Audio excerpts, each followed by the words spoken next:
It's like a dream, no, a nightmare. You know, the kind that feels like you will just never wake up from? The one that is so real you wake up in tears?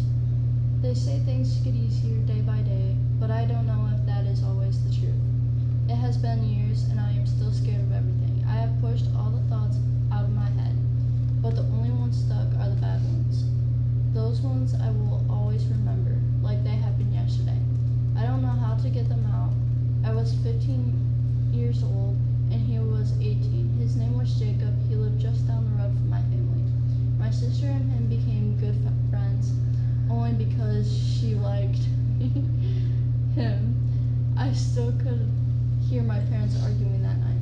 She is almost 19. She will be just fine, my mom said in a lower voice, trying to get her point across. I don't care, I said no.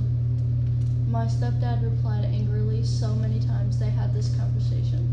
I went on past them and into the bathroom and grabbed the NyQuil, thinking maybe I can still get some sleep. I took a little more than I should have, but that is usual. In just a few minutes, I was back asleep. When I woke up, I smelled the eggs and bacon while I walked down the stairs. Jacob wants to know if you want to go sledding. Ella said, looking over at me.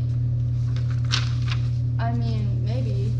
I did not really know if I should have. Well, he needs to know because we leave after breakfast, okay? She replied with a smile and a pat on the head as if I were a child.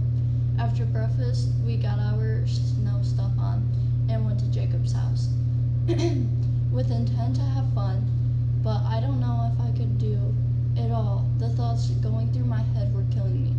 I did not always hate Jacob, but now I do not know if I honestly want to breathe the same air as him. He always walked around like he never did anything to me. No, he wouldn't do that to anyone. I can just hear people saying that is only because that is only if I had the guts to talk to someone about what happened. Sledding did not last long at all. We got tired of walking up and down the hill very fast, but Bella and Jacob wanted to walk around more.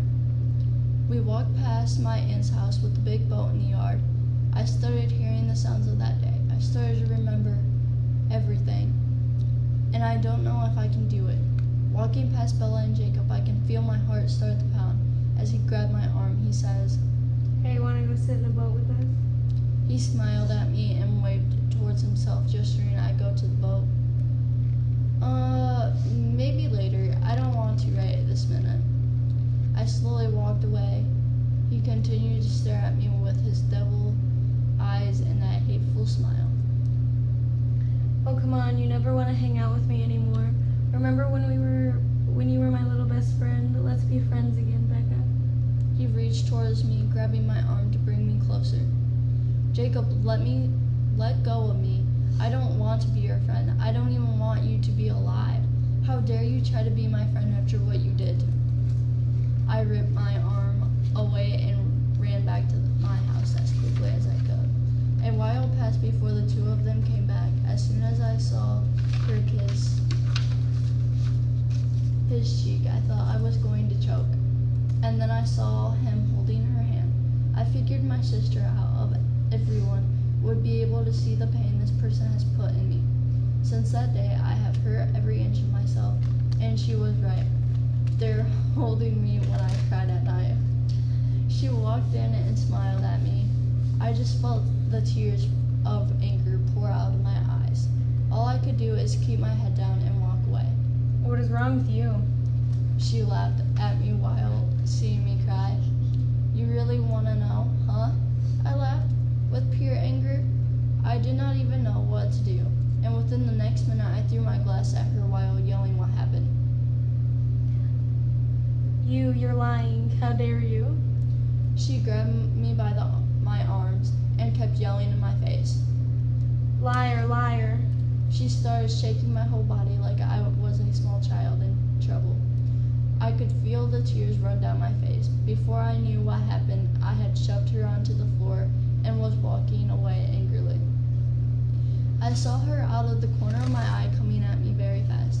She swung her fist and hit me first in the mouth and afterwards in the back a few times. But I never gave up. I just kept pushing her away with confidence. I will get out of this, with or without her. After my mom and stepdad came home, she stopped, but I could not get what happened out of my head. I could not believe she would do something like that to me. After everything we went through, day after day went by, and Jacob came over more than usual.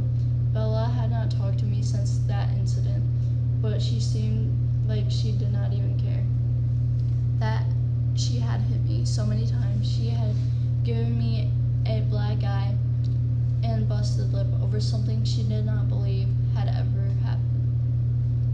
Becca, I heard her voice, but did not even try to turn my head to look at her. Becca, please, let us give you a ride to school. She came and touched my shoulder. I jerked away and walked back to my house, to my room. Before I walked in, I turned around and looked at her, then said, "Why, so he can do it again? And you can beat me up for trying to finally speak for myself after 4 years, Bella? I cannot even believe you would bring him back into this house after what you and him have done. I seriously do not even want to wake up in the morning. You have let that piece of crap get into my thoughts and my heart. He took everything I had worked for in myself and tore it apart. And now you are just going to let him crawl all over you like a garbage man?" Becca, what is going on with you? Get over yourself. You think everyone has not dealt with demons? Are you just the only person who has ever felt like the world is falling apart right before you? She began to let her tears fall, but turned around before I could say anything back to her. "No, Bella, I do not think I am the only person with problems, but I thought I had someone I could talk to." Then she turned around on me, beat me up, and did not believe the one thing that makes me want to drown myself every time I take a bath, or cut away every part of my skin he has ever touched. He took away my life and my heart, but now he has you to do it with, so guess what? He is going to be here every time I turn my head. He is going to talk to me every morning when he picks you up. He is going to end up staying the night, and then guess what? I will never sleep again. I haven't in 4 years, Bella. Why can't you see it? Wasn't just one time. It was every time you left, every time you could not help me. You hurt me." She dropped to the floor. I looked at her and could not help but think how she made me the bad one. I had to deal with the two of them kissing, hugging, being gross. She did not care. It had to be an act. There was no real tears coming out of her eyes. "Bella, I know you do not believe me, so go ahead. So go have fun with your rapist boyfriend. I have to go to school." I reached into my room for my bag, turned around, and walked out of her sight. Out the window, I saw Jacob's car slowly pulling in the driveway. I turned away from the door and took a deep breath to try and get ready for what I was about to go through. I opened the door, walked into the misery of questions Jacob was always known for. "Hey Becca, you look great. He smiled, his stupid smile, and winked at me. Want to ride to school?" "No, thank you, Jacob. I can walk. My legs work, unlike the rest of the girls you have been with," I began to say as I kept walking away. Soon Bella came outside and hollered to me. "I hate you, I hate your stupid lies, and I'm sick of your feelings. I want you to know you mean nothing to me." She turned quickly, got in the car, and left without saying anything else. I could feel my eyes swell and my heart breaking. I did not know what to do, so I just started running. I saw nothing, heard nothing, and cared about nothing. I did not want to be in this position with everyone against me, besides the one person who made this feeling come upon me. My thoughts kept coming and smashing me in the head, telling me I'm not going to make it. Then something happened. I heard a loud bang and soon I couldn't move my legs or anything for that matter.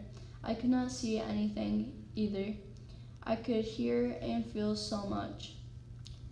I could hear the ground and the cries of someone I thought I knew. I could feel the pain coming from my head and body. I knew someone was touching me, but I could not make them stop. I could not say it hurt. I could not do anything, once again, to save myself. Oh my God, Becca, please wake up. I could hear Bella, but I could not see her. Her voice was beginning to be mumbled. Bella, call an ambulance. Jacob was there. I knew it was his voice, but I still could not see. I knew what happened. As I lay there and thought about things, he hit me. I ran out in the street. In front of his car, and he hit me. Bella was screaming loud as could be, and I could hear her cries. I could hear her screaming at Jacob. I could hear my parents' car and my mother's cries when she stepped on the road.